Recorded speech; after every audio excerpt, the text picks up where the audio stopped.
going. Okay. And uh just classic to the way my week rolls is I think we'll get through this briefing fairly quickly and then we'll move on to questions and I will need to switch to my phone and start walking to the legislative office building because I have a meeting with Assemblymember Connolly at 11 o'clock that I need to be at physically. Um, yeah. Great.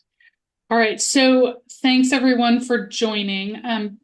Kim, I'll let you decide whether or not you want to do quick introductions so you have an idea of who's on the line with us. But uh, thanks for joining us in our Southland meeting. I know a lot of people are on the line today getting ready to learn about Advocacy Day and what that means, what we need to understand about having meetings with legislators, whether you're participating or not, because this is helpful information to have.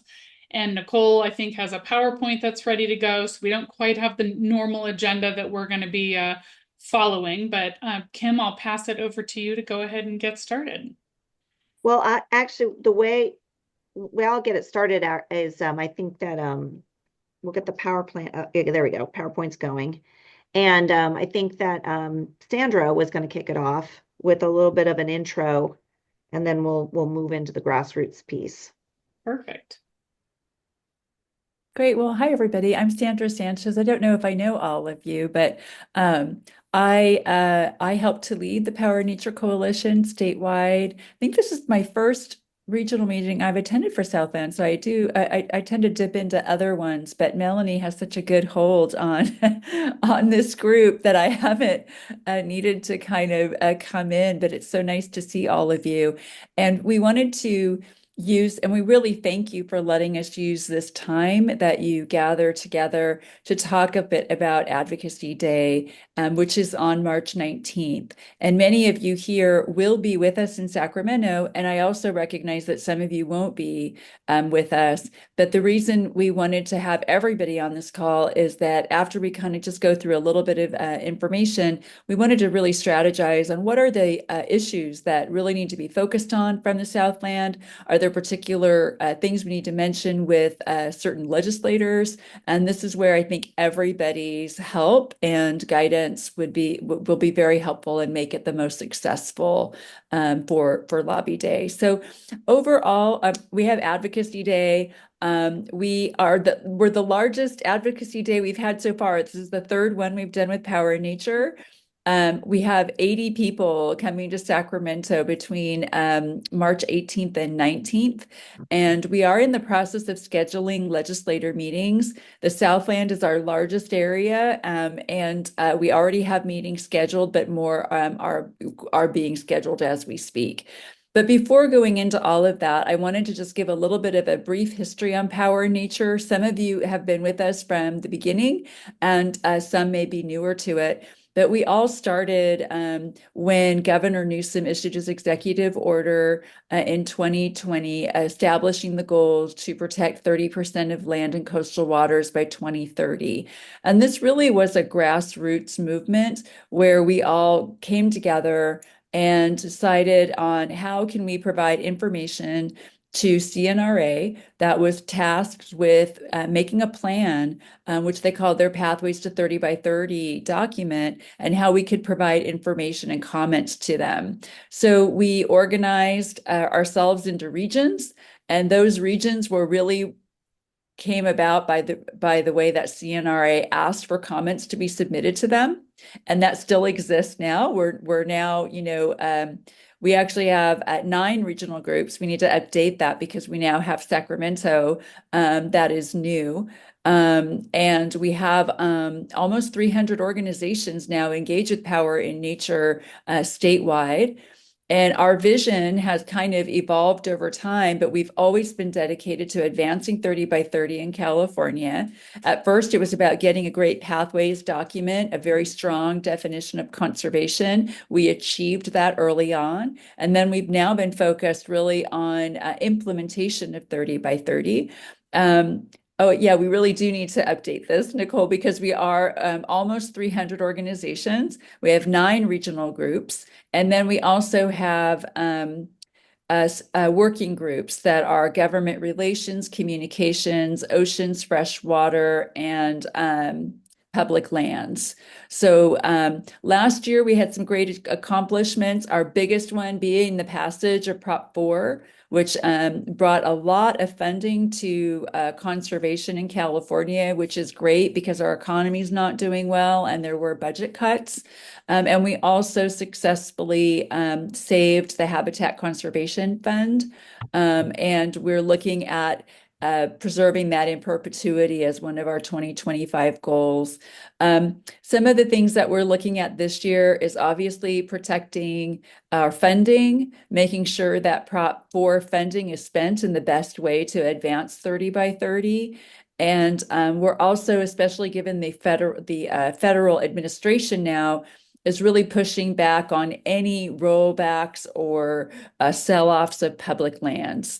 One of our main accomplishments last year was all of the national monuments that were designated. We protected almost 1 million acres of land with the 2 expansions of national monuments and then the 2 additional national monuments with Chuckwalla and Satitla. So I tried to be brief, but it's a lot, and super proud to be part of this group. The last thing I'll say is that we adopted our name Power in Nature collectively.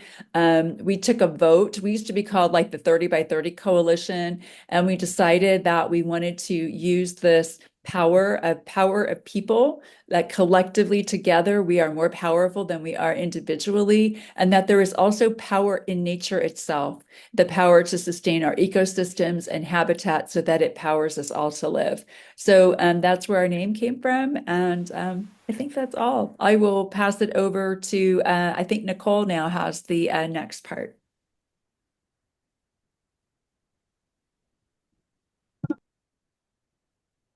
So sorry, Kim, was that your next part? Are you doing the power of grassroots organizing? Oh, you're on mute. I'm so sorry. Let me unmute. Sure, I can get started. Um, so, this is the question of like, why is it important for you guys to come to Sacramento and meet with the offices and with these members? And I think you guys probably understand this, but I'll just reinforce it. And that is members, legislative members, senators and assembly members, they really take their cues from what their constituents want. And to have folks from their area come to Sacramento and communicate with them about their priorities is huge. I'm a paid flack. I'm someone who like we work for Audubon. I work for a number of other organizations. I'm in their offices all the time.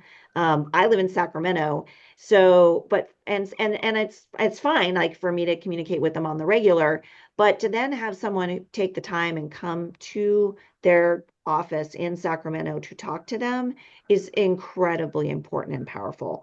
That is far more effective than me talking to them. So, I think it's absolutely the 30 by 30 power in nature is all about empowering the grassroots.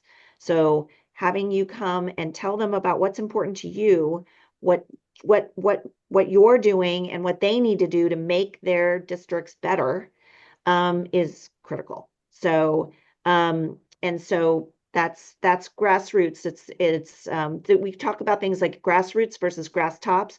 Grassroots are just the voters, the constituents. Grass tops tend to be the people that donate money, and so they have like sort of we just call them grass tops. But grassroots is really the power, I think, at the end of the day. So. One of the things that I do, one of the main things I work on is I help run the government relations subcommittee. So the government relations subcommittee, anyone can join. A lot of the folks that are the regional leads for the regional groups are on this, as well as folks who are in Sacramento on the regular, who are sort of the paid advocates. And or anyone. Like, so it's a wide mix of folks that come. We meet every Thursday at 3 o'clock. Our meetings are anywhere between 30 and 60 minutes, depending on what's going on. We've been in the 30-minute phase for a while, and I think we're going to transition into 60 minutes because we're getting to the busy time in the legislature where the budget hearings are starting up. The bill introduction deadline was on Friday. So there's hundreds and hundreds and hundreds of bills to review. And then we're going to start policy committee hearings. So it's a really, really busy time for all of us. When we do meet, we talk about what's going on in Sacramento, whose offices are we meeting with, what are the priorities, what's going on, what bills are coming up, what's happening in the budget. And the Government Relations Committee is the place where we will be identifying the budget priorities to propose back to the power and nature groups, as well as a list of priority bills that we think are relevant to furthering the 30 by 30 agenda. And the folks that serve on the Government Relations Committee are also folks that will have sprinkled in all of the team meetings to help with those meetings, help run those meetings, and help shepherd folks around the building. You'll be doing your meetings in the legislative annex, which is just a giant 9-story or 8-story building that we'll talk about in a minute. And like Megan Cleveland is on here. I can't see because I've just got the little bar of people, but she sits on the Government Relations Committee. Nicole, who you'll hear from in a little while, who's also critical to our advocacy work, is also on government relations. Sandra attends government relations. Melanie, when she can, attends every now and then. And so that's the Government Relations Committee. And we meet, like I said, every week. Maybe in December it gets a little spottier, but certainly now it's going gangbusters. Next slide. Someone, I don't know who's controlling the slides. Awesome. I want to really quickly, we talked about this already, and I think, Nicole, just keep hitting the thing. So, because we'll just populate it. So right now, no, go back. Yeah. I just want to do quickly. So we're smack in the middle of the budget cycle. And I would fast forward to looking at January. So in January, the governor released his proposal, and now we're going through February and March. There's going to be hearings, and they've just started up. And we look at the budget and we try to analyze, how much money is going towards 30 by 30. How the bond is being expended is a very significant part of the budget, but also what money is being cut, what staff positions are being cut, because I think, as Sandra mentioned, it's a little bit of a tight time when you're working in government, potentially even tighter when you consider potentially what the state might be having to undergo if there's further reductions in federal money. So that's kind of where we go through. And then we basically land in June when we have to finalize the budget. So June 30th is when the governor has to sign a budget bill. The legislators drive to that time because, fun fact, if they don't get the budget done by June 30th, they don't get paid until the budget is actually completed. So that's a huge incentive to have something signed. I think this year is going to be another weird year because tax collections for your area, for LA, has been delayed due to the fires. So you don't have to file your taxes in April. I think they've extended them out.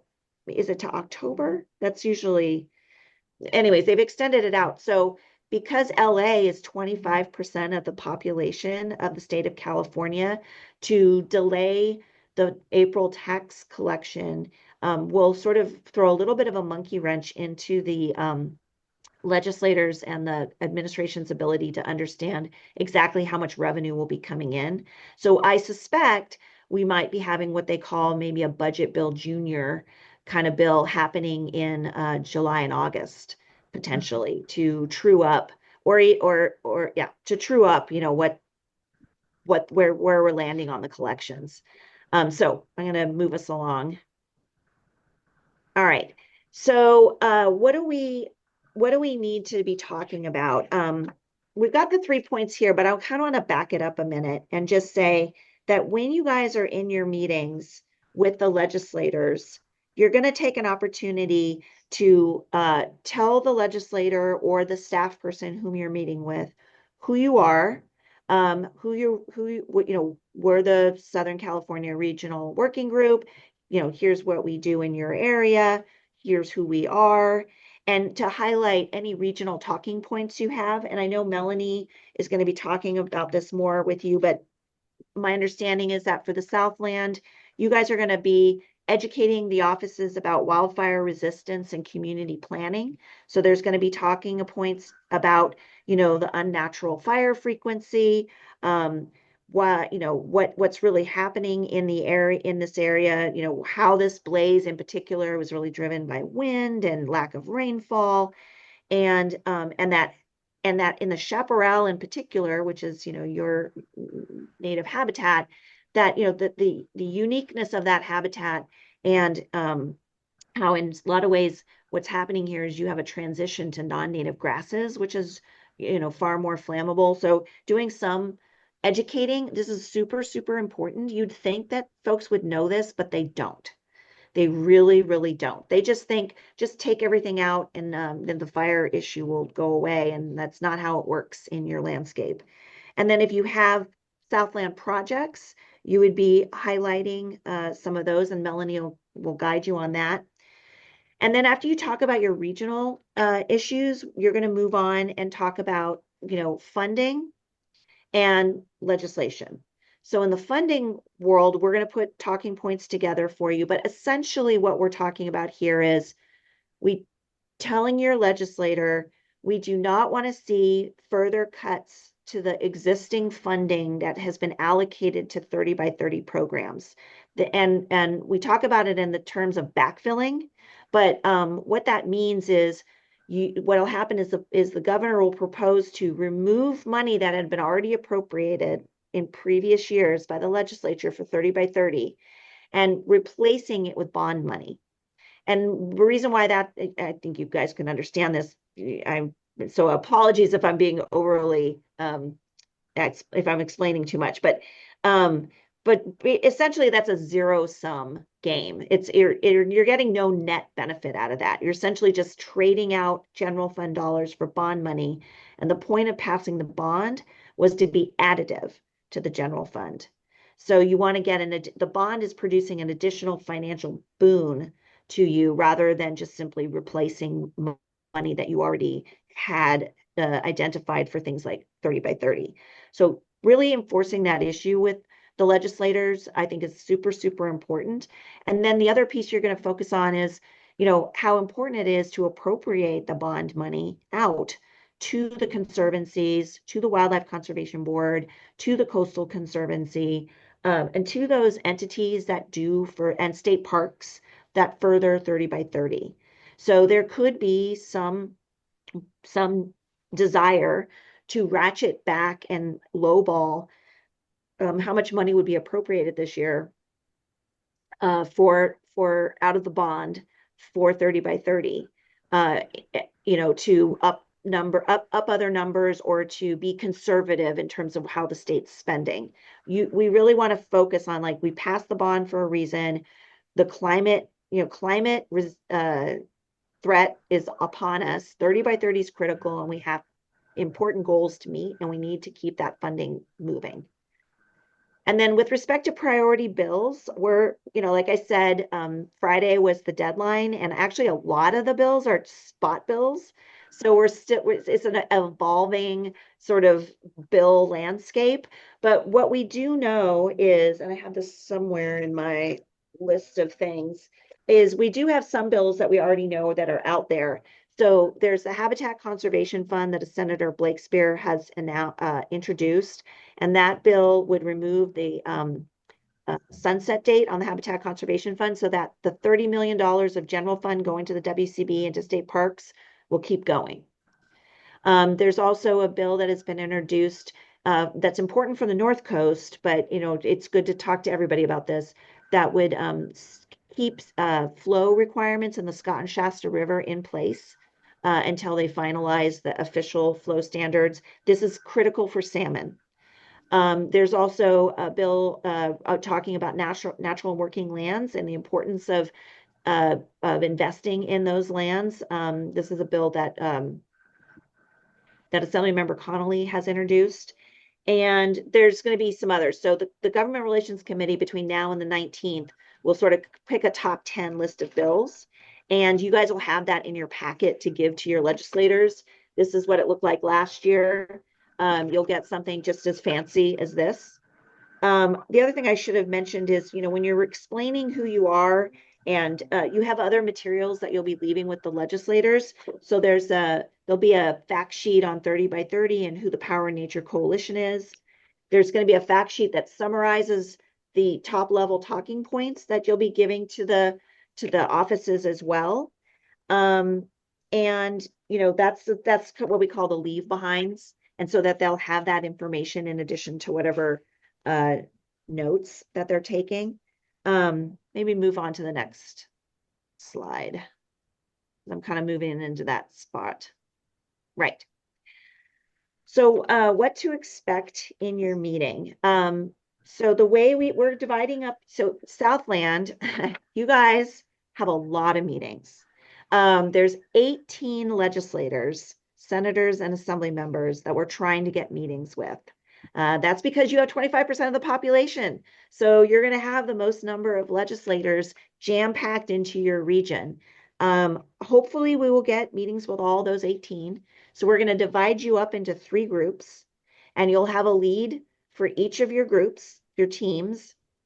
And the team leader will be sort of, responsible for making sure everything's happening. So whoever the team leader is going to collect the cell phone numbers from everyone in the team. They're going to create a group text so you guys can all be communicating with each other on the day of. You're going to go over the list of the members that you're meeting with and the times. And you're going to figure out like where to meet first. Now we're going to have a space open in the morning for you guys to, if you want to meet there. It's off site. It's not actually in the building, but depending on how the meetings are scheduled, you could start there. Or if you've got like a meeting like right off the bat at 9 a.m. or something like that, your team leader could say, hey, let's meet downstairs in the first floor of the legislative office building. And then you'll go there and you'll meet each other, and then you'll, start walking through the to all your meetings.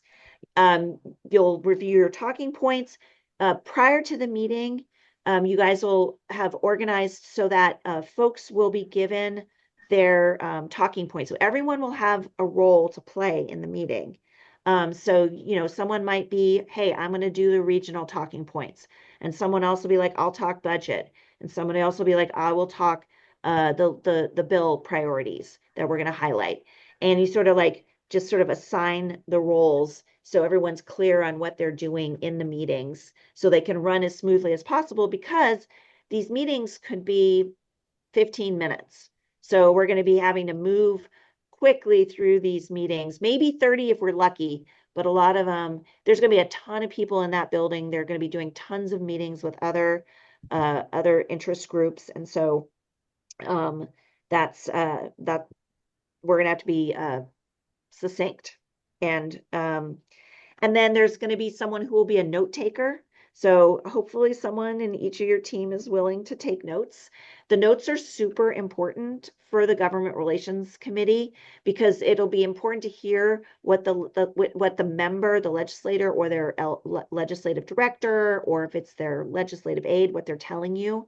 That the fuel of advocacy here in Sacramento is information. So that information is super critical. And then at the end of the meeting, you have to get a photo. So, we want to amplify all of the great work that everyone's doing. We've got almost 80 people coming to this legislative advocacy day, which is so amazing. I think everyone walking around will have like a button or something, so you can see the 80 people that you're going to be crisscrossing the various floors as you're moving from meeting to meeting, which I think is super powerful when you're in the building and you're like, oh my God, look at all these people that have power in nature, buttons on. It's I get excited when I see something like that. So that's how the meetings go. And like I said, I'm jamming a ton into what will be a 15-minute meeting. So let's move to the next slide. Yeah. Do you want me to take this? Yeah. Sure, no problem. Okay, and as Kim has stated, you all may be very familiar with a lot of this information, so please excuse the redundancy, but really just want to make sure everyone is as prepared as possible, especially for traveling such a long way, and we are so appreciative. So welcome to the swing space, no longer the Capitol building. There are still all of the hearings and committee rooms, both in the swing space and in the Capitol, their main chamber, but the swing space is where you will actually be going to meet with the legislators. That's where their offices are. It's called the Annex Building Swing Space. And the hearing rooms are on floors 1 and 2. That means different committee hearings that maybe if you're interested, you can pop into. The offices for the assembly members and the state senators are located on floors 3 through 8. The first number of the office will give you an indication on what floor you will be meeting or you will go to for finding their offices. And then offices of the governor and other statewide officials, 9 and 10.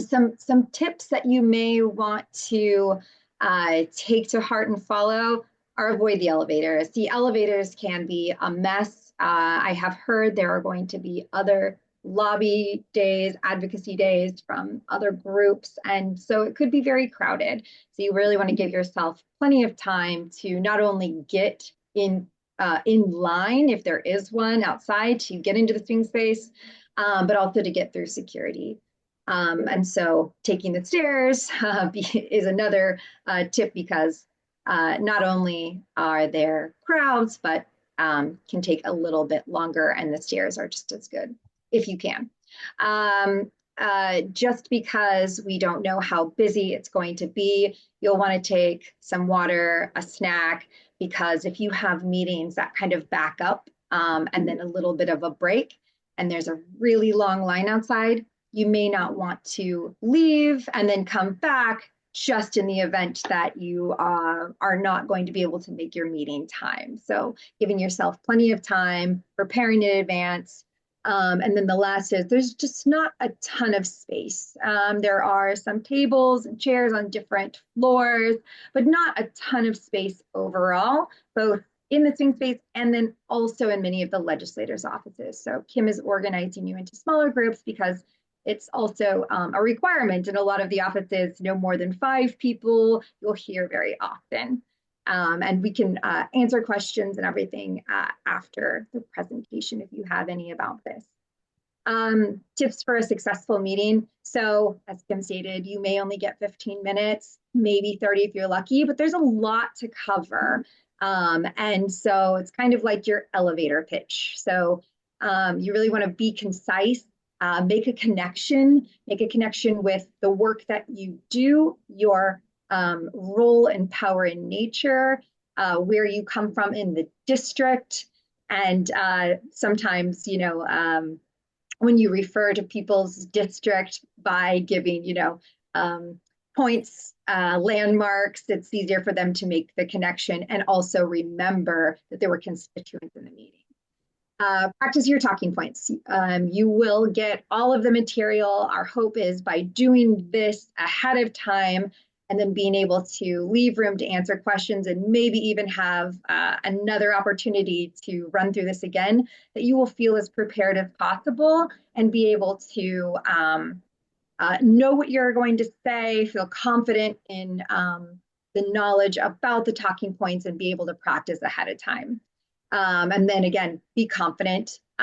You are supposed to be there. This is your opportunity. It can be intimidating, obviously, especially if you've never done that sitting in a legislator's office. But this is civic engagement at its finest. it is important to hear the voices of coalition members, of constituents, and your voice matters. Your work is important. So those are just tips to remember so that you can feel as confident as possible. The facts and details are in the leave behinds. So you will get a packet. You will have, the team lead will have the leave behinds, which we will go over, but there will be a list of priority bills, a one-pager that kind of highlights the asks overall and summarizes them, as well as the Power in Nature fact sheet. And those will be given to whomever you're meeting with. You can be meeting with a legislator themselves or a staff member.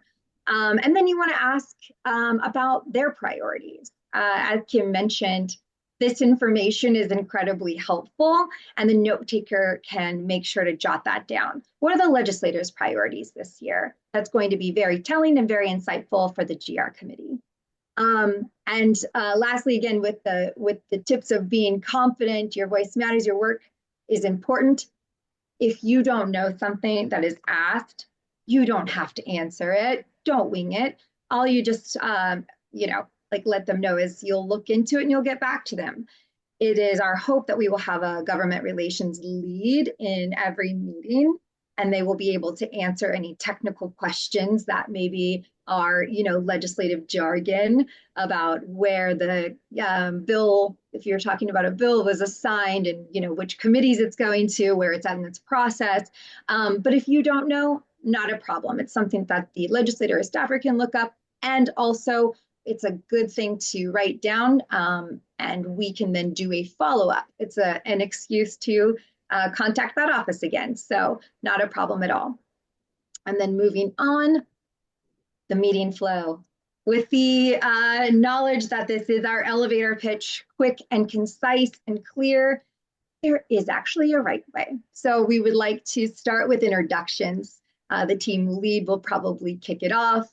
Everyone can go around, their name, their organization, but we'll keep that very quick and concise, but it's important that, at least for the introductions, folks should have the ability to introduce themselves and make the connection. Then you want to thank the legislator or the person that you're meeting with. Thank them for the opportunity to meet. Thank them for something specific that maybe they were instrumental in passing or authoring in 2024 for something that they've done in the district. We can play with that and make it unique and specific to each legislator and your meeting preps ahead of time with your team lead. But a simple thank you also for just taking the time to meet with them is sufficient. Quickly, we'll talk about who Power in Nature is. Power in Nature is the coalition that is organizing Advocacy Day, that is setting up all of the meetings and is on the calendar of the legislative office as the coalition that they are meeting with. So the team lead or whomever is best equipped to take that part during the meeting will give a very quick high level who is Power in Nature, as well as what is 30 by 30 and why is it important. I know that seems wild to bring up, but it's important to give them a quick reminder because, if it isn't a legislator that's super familiar or just needs to be reminded, there's a lot of issues. California's gone through a lot, especially your region in the Southland. So just, again, a quick reminder of what it is and why it's important. The pathways to 30 by 30 is an opportunity to describe a 30 by 30 project in the district. This can be, again, very high level, but making that connection to, again, what is 30 by 30? Why is it important? And this is an example in the district. It's a very easy and concise way to connect those dots. And then you kind of go into what we call the ask. This is the portion of the meeting where you've described who you are, who the coalition is, why it's important, and now how can they help? So the asks are the budgetary asks as well as the bills. I promise you will be fully prepared and knowledgeable. We will have the materials to you even ahead of time, but as Kim mentioned, we want to give you accurate information, and things evolve. And so we will have all of the documents ready for you to review both ahead of time at the Advocacy Day, and the ability to answer any questions so that you feel as prepared as possible. And then last, you want to ask them if they have any questions for you, for the group, for the region, and make sure to jot those down. And as Kim mentioned, so important. We really are very proud of both Power Nature website and social media. I think that's something that this coalition does incredibly well. And so it's our ability to take a photo with the staff member or the member, the coalition meeting attendees, and then we get that out to the various channels through email, through social media, and make that connection that we are meeting with this office to talk about the important work that is going on and how the legislator can help with our efforts. I think that might be that. And just as a reminder, this all will be on the note-taking form, so you'll be able to refer to that as you go through the flow and use it as a makeshift checklist as well. And then I'll go ahead and stop sharing. I'm not sure if that is calendared for this meeting, but always helpful to practice. And I think at this point, open it up to questions. If people have questions, we're happy to answer them. And Melanie, I can turn it back over to you. Yeah. Yeah, anyone that's attending, feel free to raise your hand, or even if you're not attending but have a question, can somebody let me know the timing of when, you need the list of here are the legislators that we're meeting with, and then here are projects that are in their district? Well, we have the list of the legislators, and I can just say, like right now, I'll just run off really quickly the offices we're trying to secure meetings with. In the Assembly, Brian Caloza, Gabriel, Mark Gonzalez, Lowenthal, Petrie Norris, I think it's Celeste Rodriguez, Christine, Schiavo, Schultz, and Zabur, and Fong. And then in the Senate, it's Alan Durazo, Menjivar, Perez, Stern, Lita Gonzalez, and Kelly Sayarto. Some of this is a mix of folks that we think are important to meet with, and some of it is also dependent on the fact of we've got folks from their districts, so it would be good to have a constituent meet with them. And yes, we are meeting with Republicans because I still think it's important to talk to, well, one, we've got folks from their district, and two, they, 30 by 30 shouldn't be a party dependent goal. And so we're mixing it up that way. So that's the 18 meetings. And right now the groups will be between 5 and 4 people per group. And then if we get all 18 meetings, you guys are going to be super busy because you're going to have 6 meetings in your day. So you will be hopping from office to office. And to that point, because the people that are coming up from the Southland are likely flying, when would the last potential meeting be? Well, we're asking folks to block between 10 and 4, I believe, but it's possible. But if for some reason someone says we can only meet at 9, we'll let folks know. And but that's the goal. That's the goal, is that 6-hour block for people to be available. And since you guys have so many meetings, I would definitely block out the day. We're going early in terms of securing meetings.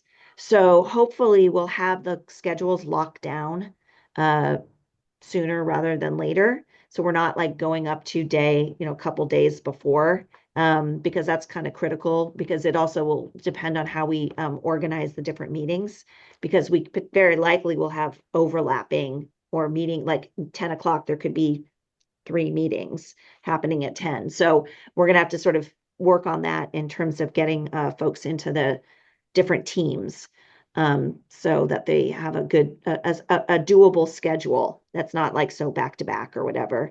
And then the bill and the budget talking point information, my I think we're going to get that out to you guys at the end of the first full week of March.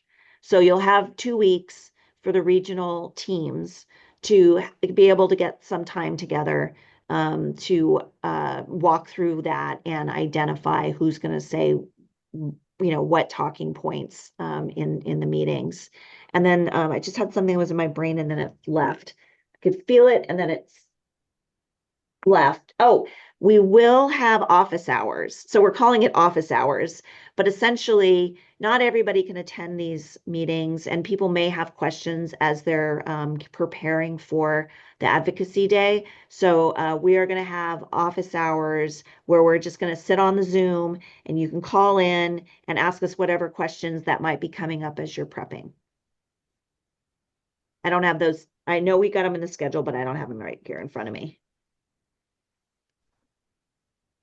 Great. Any questions from anyone? No, Claire? Yeah, thanks. So you mentioned, Kim, that the tax delay is till October, and it was 25% of the population. I thought it was just the disaster areas that were given the ability to delay. So it's not the full 25%. I thought it was all of LA, but I could be wrong. I didn't, the way it's been described is that that's but maybe it is just the 2 areas. I would say Pacific Palisades probably contributes a fair amount of tax revenue to the state. So, but I will double check that. But the point being is Right. the budget folks are saying like this is causing uncertainty in the budgeting for this year. Right. Kind of Okay. similar to what happened to us, but on a way bigger scale with the pandemic where they delayed Right. tax collection. It's just if you don't know how much money's coming in, it's really hard to Allocate it. determine how much money to spend. Right. Okay.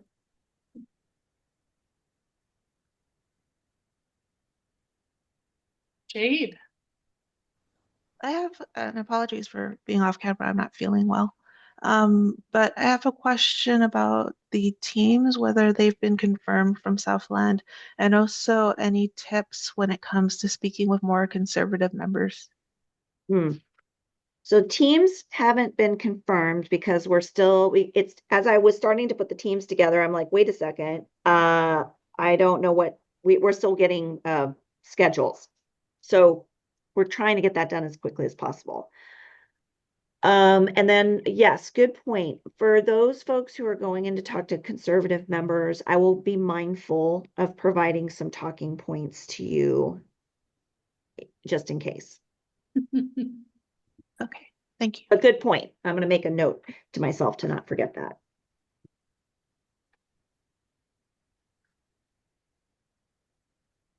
Any other questions? Sandra? I don't really have necessarily a question, but wanted to add a couple of points. So in addition to the talking points that Kim has mentioned and Melanie has mentioned that are specific to the Southland, we will have a talking point. These things are very fluid right now on the federal side, but I think all of you know the threats that are underway with the new Trump administration in rolling back national monuments, selling off public lands, and also threatening the Antiquities Act. So even though our state government officials can't do anything on the federal side, we will include some talking points on just to make them aware. And certainly in the Southland, you have the recently expanded San Gabriel's National Monument. And so, and some public land. So we want to make sure that they're aware of what's happening. And as well as the impacts of all of the firing of the federal employees that is impacting our public lands. So I just wanted to add that as an additional talking point. And finally, all of this information for those of you that are coming to Sacramento will be emailed to you. So you'll have talking points, you'll have the leave behinds, you'll have your schedule, you'll have your team, you'll have your team lead, all of this. We're sort of, a little less than a month out. We're just trying to get organized really early this year. We appreciate that. And we're glad to be the first out of the gate here in the training. So thank you for aligning your schedules. I think in alignment with what you were just saying, Sandra, aside from the fact that we have national monuments that are threatened, we have a lot of national forests in Southern California. Los Padres Angeles, San Bernardino, and Cleveland. So we're going to have a lot of folks that are either looking for a job, or we won't have the same staffing levels that we have come to expect of our national forest areas. So, any other questions?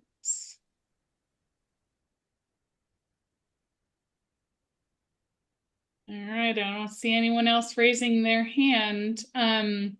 So maybe we'll pause the recording here.